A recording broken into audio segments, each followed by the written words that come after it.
अब्बू, आपको अम्मी को ज़रूर डॉक्टर शाइस्ता को दिखाना चाहिए। हो सकता है उनको वाकई उनकी ज़रूरत हो। उसे तो मैं दिखाई दूंगा, मगर जो तुम मुझसे बातें छुपाने लगी हो, तुम्हारा क्या इलाज करूं? तुम्हें किस डॉक्टर के दिखाऊं? मैंने क्या छुपाया अब्बू? बेटा, कोई बात तो तुम मुझसे छुपा रही हो।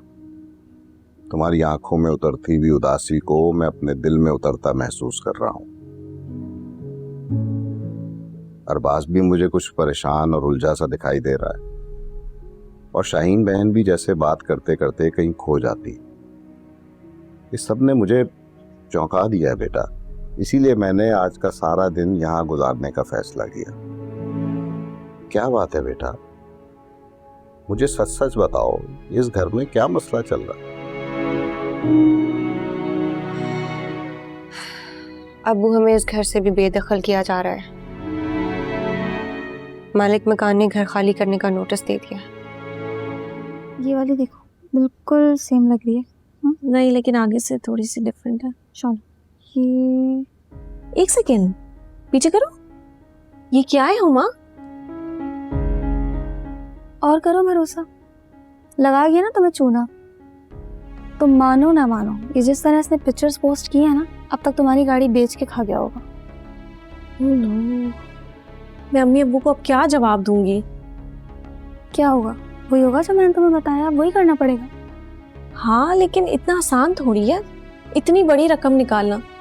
अब्बू एक एक पैसा किन के रखते हैं अलमारी में, 1 रुपया भी निकाला ना फौरन पता चल जाएगा उन्हें। हाँ, ये पॉसिबल है, वो बिजनेसमैन है, एक एक पैसे का हिसाब रखते होंगे। लेकिन तुम फिक्र नहीं करो, हम इसका कोई हल निकाल लेंगे। हाँ, कुछ सोचना तो पड़ेगा। 10-20 हजार की बात नहीं है, लाखों का मामला है। फारा, तुमने बताया था तुम्हारे अब्बू गोल्ड भी जमा करते हैं।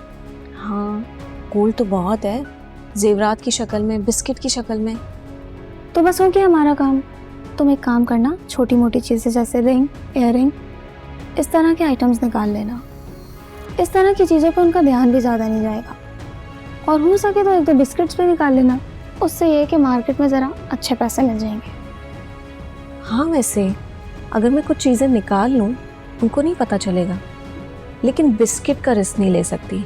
वो तो ज़रूर काउंट करके रखे होंगे अब्बू ने।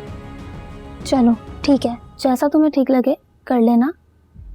अभी मैं जा रही हूँ, जैसे ही तुम्हारा मिशन पूरा हो मुझे कॉल करो, ताकि हम अपने अगले मिशन पे काम करें। ठीक है? ठीक है। अच्छा, अब मुझे बाहर भी छोड़ने नहीं आओगी? हाँ, सॉरी यार, चलो आ जाओ।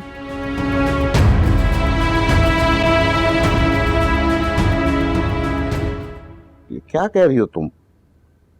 ऐसे कैसे तुम्हें वो घर से निकाल सकता है? किराएदारों के भी कुछ हकूक होते हैं और कानून भी उन्हें तहफ़्फ़ुज़ फराहम करता है। फिर तुम्हें कैसे कोई तुम्हारे घर से बेदखल कर सकता है?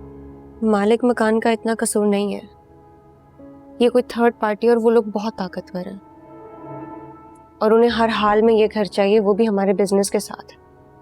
कौन है वो लोग और वो क्यों तुम्हारे बिजनेस के पीछे पड़ गए? उन्हीं का तो लेना देना है सारा। उनका भी केटरिंग का बिजनेस है, और जब से हमारा बिजनेस फेमस हुआ है उनको लगता है कि हमने उनके काम को नुकसान पहुंचाया है, तो बस बदला लेने के लिए ये सब कर रहे हैं। ये तो बहुत गैर इखलाकी हरकत है। बेटा, इंसान को जो कुछ मिलता है उसके नसीब का मिलता है, फिर कोई किसी से उसका रोजगार, उसका नसीब छीन सकता है? बिल्कुल नहीं। तुम फिक्र ना करो, मैं अरबाज से खुद बात करूंगा और पूछता हूँ ये कौन लोग हैं जो मेरे बच्चों को बिल्कुल लावारिस समझ रहे हैं। अब्बू, अगर आप अरबाज से बात करेंगे तो शायद उन्हें अच्छा ना लगे। उन्होंने मुझे मना किया था आपसे और भैया से बात करने से। उल्टा बुरा तो हमें लगना चाहिए बेटा। अरबाज ने हमें एकदम पराया कर दिया और अपनी परेशानी छुपाई हमसे। अब नहीं, उन्होंने अम्मी की वजह से कहा। आपको पता ना अम्मी का, अम्मी को पता चला कि अगर आप यहाँ भैया मेरी मदद कर रहे हैं। ऐसा कुछ नहीं है बेटा, अपने आप को बिल्कुल अकेला मत समझो।